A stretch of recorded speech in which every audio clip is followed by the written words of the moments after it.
விநாயகர் சதுர்த்தினாலே கொழுக்கட்டை தான் ஸ்பெஷல். அதில் நிறைய டைப் உண்டு. நம்ம இன்றைக்கி தேங்காய் பூரண கொழுக்கட்டை பார்க்க போகிறோம். பூரணம் செய்ய போகிறோம். அதுக்கு ஒரு கடாயில் கொஞ்சம் சர்க்கரை எடுத்துக்கலாம். ஒரு 1.5 கப் எடுத்துருக்கேன்.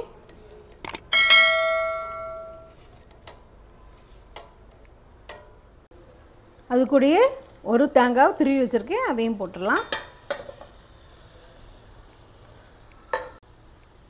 இது அப்படி நல்லா மிக்ஸ் பண்ணி விடுவோம்.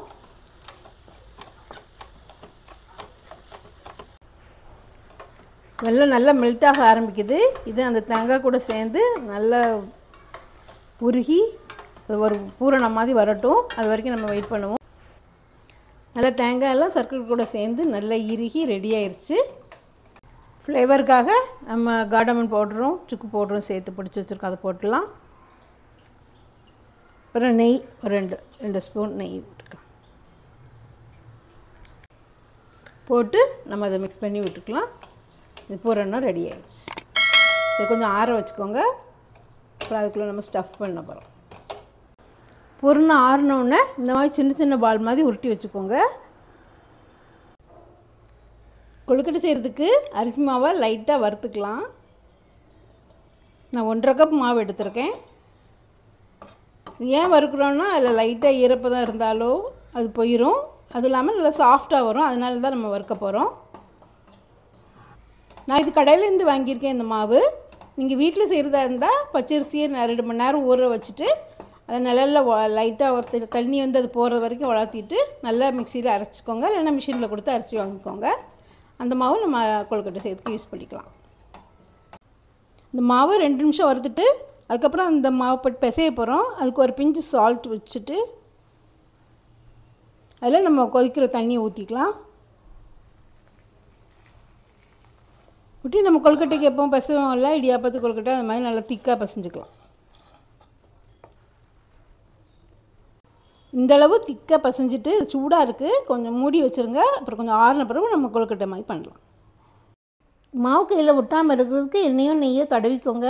நான் ஒரு டிப்ஸ் சொல்கிறேன். நம்ம ஆற வச்சுருந்த மாவை கொஞ்சம் எடுத்து கொஞ்சம் நல்லா அழுத்தி பிசைஞ்சிங்கன்னா அது கொழுக்கட்டை செய்யும்போது சாஃப்டாகவும் வெடிப்பு இல்லாமலும் வரும்.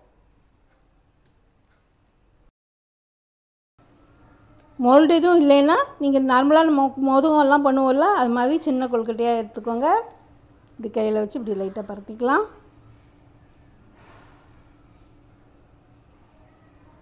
பூரணத்தை ஒரு சின்ன உருண்டையாக வச்சுக்கலாம். வச்சுட்டு நம்ம க்ளோஸ் பண்ணிவிட்டு நம்ம கொழுக்கட்டை மாதிரி பண்ணிடுவோம்.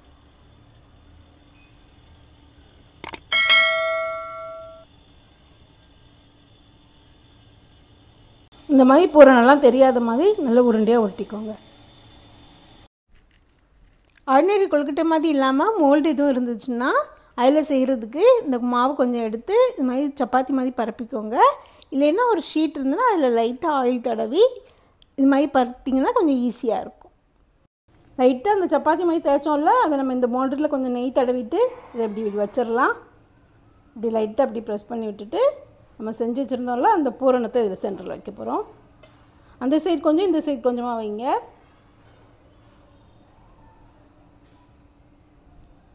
வச்சுட்டு லைட்டாக அப்படி ப்ரெஸ் பண்ணிவிட்டு விட்டுட்டு நம்ம மோல்டை ப்ரெஸ் பண்ண போகிறோம்.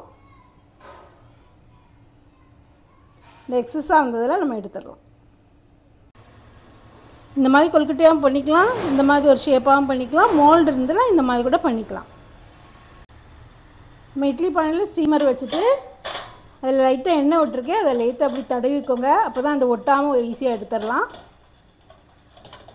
அப்புறம் நம்ம செஞ்சு வச்சுருக்க அந்த கொழுக்கட்டையை வச்சிடலாம்.